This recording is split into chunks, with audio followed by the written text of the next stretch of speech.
Ay, 155. Nice yung wiring nito guys kasi nagloko. Tapos linis na rin yung pangilid guys.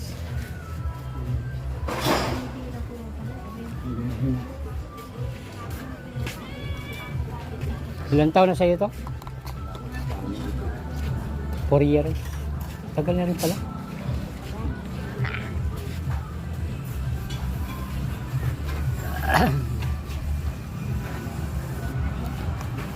Hindi masyado.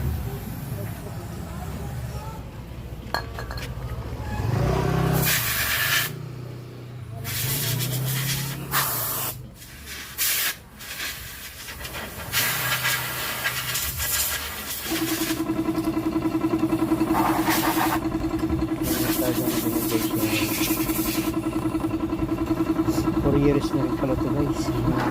Tanda pa, kintab pa. Kala ko nasa 2 taon lang to. 4 years na pala to. Oo, dapat lang talaga. Kahit na anong gamit mo yan, basta malaga.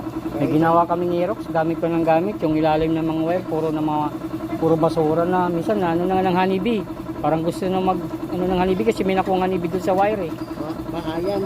Oo, biyahe yung mayari. Buti ka mo nga yung nasira na sa kanya, yung rocker ram, kay kung hindi yung nasira, gusto po gugurugin yung ano niya, black patty head. Walang linis, talagang dungis. Magulo nga rin niya, di rin siya nagpapalit eh. Sobrang ano na. Sabi mo na yun ba? Sige, di ko na yan, yan. Oo.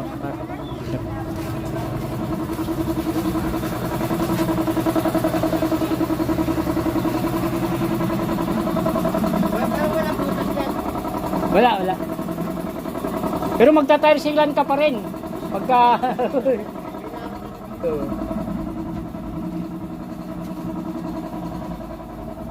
nabibili na to guys, ng sigang nito.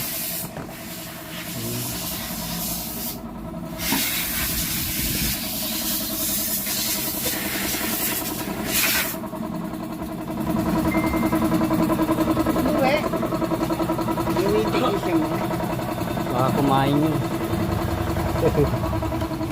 Yan, dito na yun. Parang magaling pala dito. Anong nakano siya? 1,1? Ay 1,000 lang. Oo, yan. Mas malambot pa rin yan. Mabilis pa rin yan bukas. Yung iba ginagawang 1 to 1.5. Hirap na yung ano nila.